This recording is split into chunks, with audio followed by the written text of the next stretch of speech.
It's the co-meet event, and oh man, where do we even go with this? 25-5, Tony Ferguson, El Kukui taking on 24-1, Beneil Dariush, also known as Benny Darush. Benny Dariush is on an absolute tear right now. He's won six straight. He's been absolutely smashing fools. I know that last fight was a split decision against Diego Ferreira, but it was a sixth straight nonetheless. And he's got all finishes before that, the one decision to Thiago Moises, but he absolutely flatlined Scott Hot Sauce Holtzman.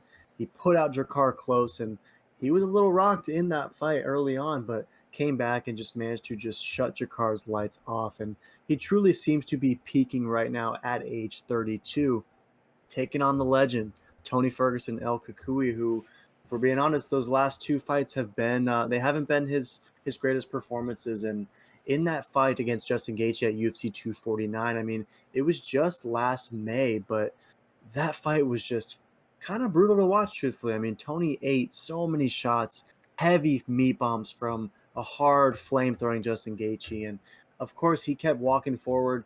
He never quit in that fight. It just happened to be, a late stoppage when I believe Herb Dean just, had seen enough. And oftentimes we don't really see Herb Dean seeing enough, right? He's not one to jump right in there and save a fighter, and he kind of did for El Kukui in that one. So I'm interested to see what that sort of did to Tony Ferguson's MMA career, because that was just a lot of damage accumulated for sure. And after that, he fought Charles Oliveira in a fight that just wasn't close at all, right? I mean, Oliveira just kind of did what he wanted with Tony Ferguson, and it was very surprising to see Tony Ferguson get dominated on the ground when he's had such success as a serious BJJ practitioner himself. So to see him just sort of completely outclassed by Bronx in that one was a bummer to behold, because obviously Tony Ferguson is a legend and someone you'll always root for sure. So how do you see this co-meet going? I think this is going to be fight of the night. We talked earlier, if you saw some of our other breakdowns, Burgos versus Barboza is going to be absolute bombs, but I see this one being just absolute fireworks. Who you got, Benny or El Kukui? Yeah, this is an insane fight. I mean, both these guys are absolute savages. They are nonstop relentless, going to put it on you and not hold back.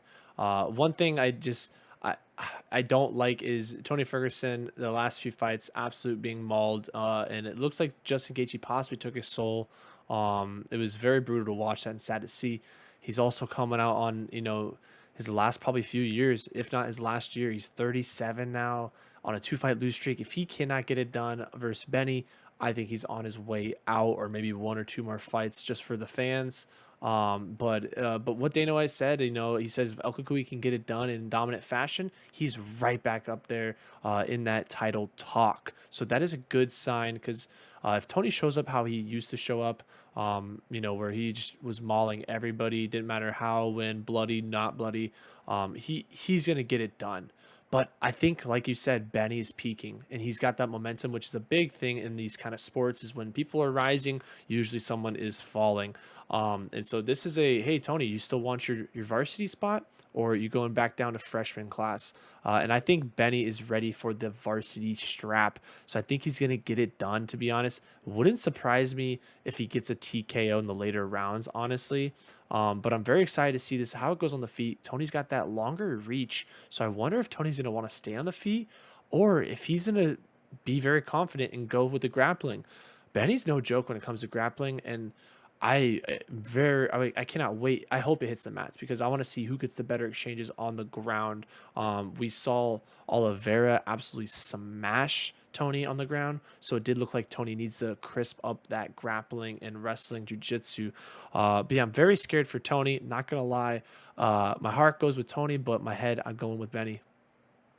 I feel you 100% on that one. Hart always seems to be with Tony Ferguson, just an absolute easy dude to root for. And, Dana did say that if he impressively beats a guy like Beneil Dariush, who is on a six-fight tear and is definitely peaking right now, then absolutely he's back in the conversation, as back to being one of those top fighters. I mean, we can't deny that run that he went on at lightweight. I mean, there was just a time period where it seemed almost impossible to beat Tony Ferguson. So ultimately, if he does come in here and take out Dariush and sort of rediscover his sauce of old, then that wouldn't be the most, shocking thing in the world because it's Tony Ferguson, right? And the last two have been difficult, but he's got just an impressive resume to build off of, for sure. So I understand Dana where he's coming from in that one. If Benny does get the job done, and if he's not at that upper echelon of 155ers, like I feel like there are still some fun options for him. I mean, stick him against a Leonardo Santos or a Francisco Trinaldo,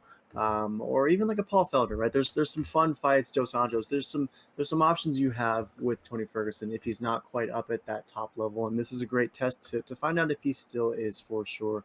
I'm with you though. I'm going with Beneil Dariush, the blue Beneil. I think he's going to get this one done. I like your thinking with the late TKO. Actually, I see this one being pretty even wherever it goes, and if it hits the mat, as you're kind of hoping as well, then I think it's gonna make for some amazing scrambles, and very curious to see what goes down there. But I see Benny being able to hold his own wherever this fight goes, and if we look over at Tapology, 54% is going with Dariush, and majority actually thinks it's going to be by decision. 46%, plenty of love coming in for El Kukui, and there's a decent sliver of brown with the KO TKO. I personally would be a little surprised if Benil gets put out, but you never want to count Tony out in any facet of a fight for sure. But I just see these guys as having such even skill sets, and if it's a balance versus balance skill set, I'm going to go with who I think is the smarter fighter, and I just see Dariush just having just a different level of fight IQ in there. Obviously, Tony has that same as well, but I just see Dariush being the smarter and ultimately more technical guy out there and gets a decision or maybe even a finish as you speculated. So, any last thoughts on this co-meet? I haven't been this excited for a fight in a while, I'll be honest. Yeah, no, this card, the co-meet and the main event, I'm very excited for. Cannot wait. I'm a big fan of all of these fighters. Wish they all could win, but sadly they cannot. So with the head going with Benny, but my heart goes out to El Kukui. That's one of my favorite fighters. So whoever wins, I'll be happy with. Let's just say that it's gonna be one heck of a show. Throw in the comments who you guys got: El Kukui, the boogeyman, or are you going with Benny and the Jets? We'd love to see who you guys got and why. Throw them in the comments. Yep.